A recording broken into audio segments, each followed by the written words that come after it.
like a bowl.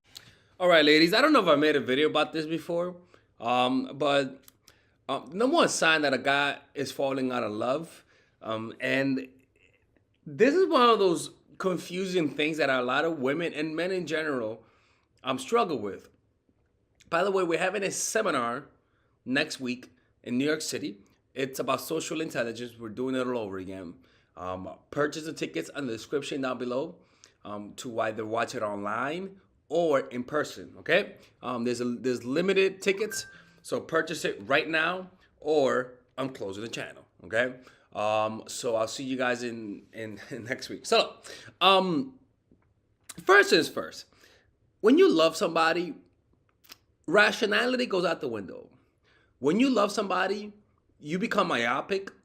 It narrows the scope of your vision, and you begin to see the world through a squinted gaze of fog of emotion. You're not really seeing reality. In fact, that's why it's so pleasurable, because in that moment you become suspended in a fog of emotion, in a fog of irrationality, in a sea of irrationality, and you float in it with bliss. A life could be very difficult. And when we fall in love, it's an escape. It's a form of escapism. It's literally a drug. And when you're high on a drug, you're not thinking straight.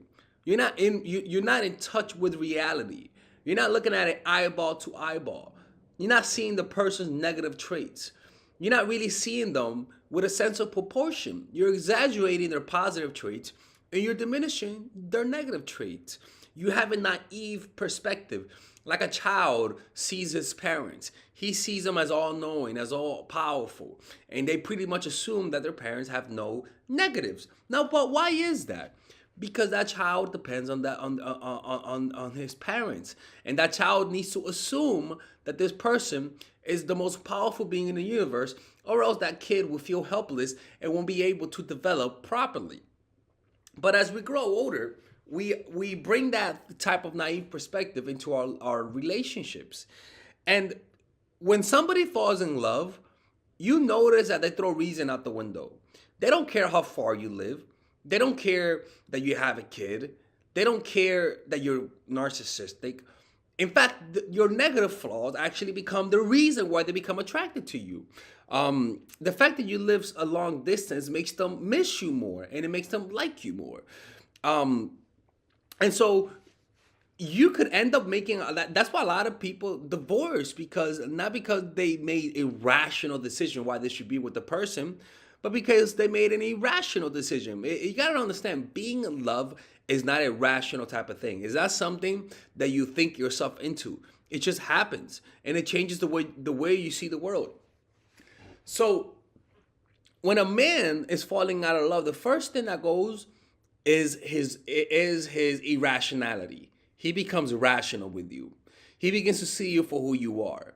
He begins to hate the qualities that he will normally hate in somebody. He begins to not, for example, if you're dating somebody and they're tired and they came from a long days of work, all of a sudden they're tired and they don't want to go out. But when they were in love, they were tired as hell, but they dragged themselves to see you, because it's not a rational decision. It's an emotional decision. When a drug addict wants crack, they'll literally walk through a blizzard full of hyenas just to get some crack when they're addicted to it. But somebody who's not addicted to crack could never understand why that person is going through all of those means to get that crack. It's the same thing.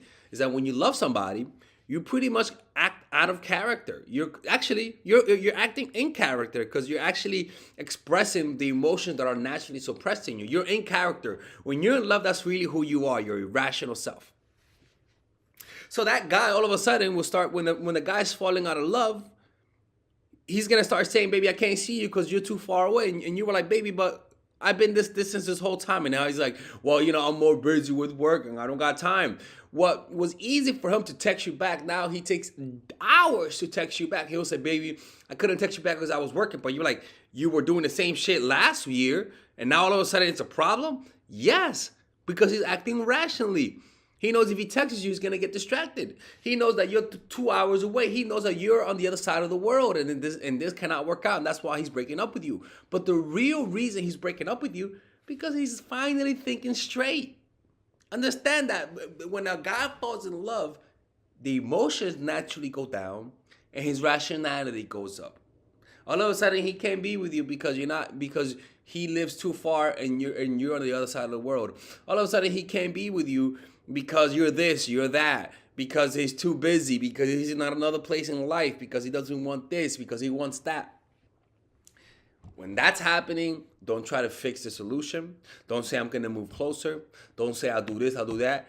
It's just that he's now thinking straight, and he doesn't love you.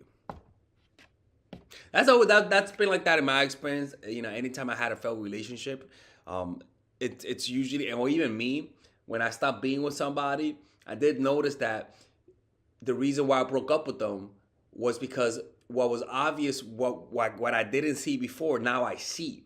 And the reason why I see it is because emotions aren't clouding my perception. So if a guy is too busy to see you when he had the same busyness before, but now he's too busy, it's because he just doesn't like you no more. When a guy loves you, he should not act rational with you. He should not act rational with you. He should actually be acting completely and utterly irrational.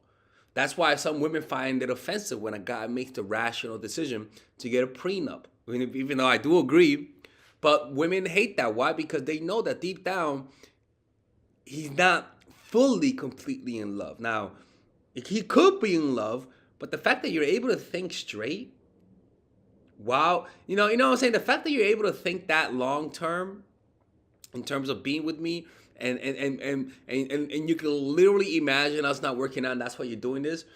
It just means you don't love me that much. And you know what? I kind of agree. If a guy makes that type of rational decision, it just means that the emotions aren't strong enough to cloud his thinking. Isn't that crazy, right? That's insane. All right, ladies and gentlemen, if you guys ever want to learn how to use your feminine energy to influence people, learn how to use your masculine energy to become more assertive, and also learn how to blend both energies to improve your dating life, your spiritual life, honestly, your relationship life, your family life, your career life, this is the course for you. If I had to make a course for my nieces, I have two nieces, one is 19 and one is 15.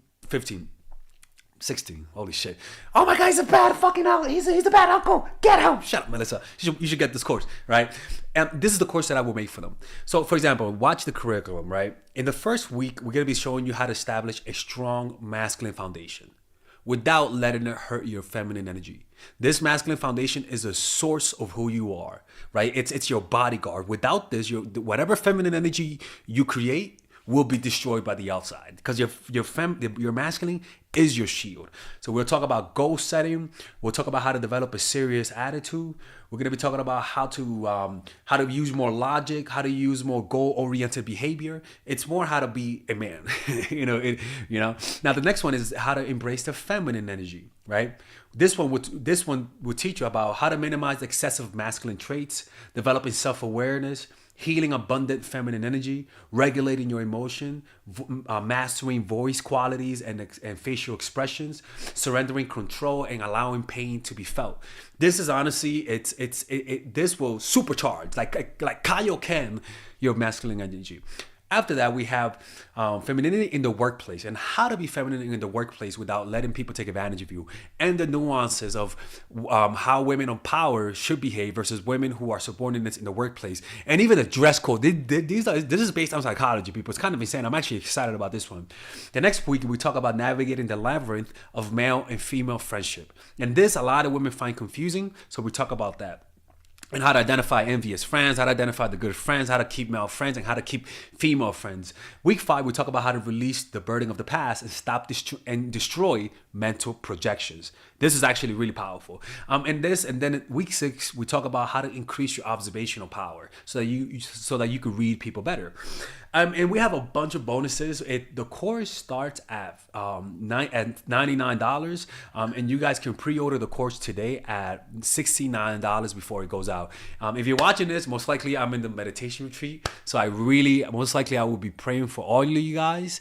And just click on the description down below of the video, right there. You'll see it, and you can pre-order that course. It's gonna be out by the end of next month or the beginning of February of March. One of the two people, because I have a 10-day retreat to do, and I want to finish the course after the retreat, because I think the ideas are gonna be so much better. All right, man. I'll see you guys later. Pre-order, man. Oh, I'm closing the channel.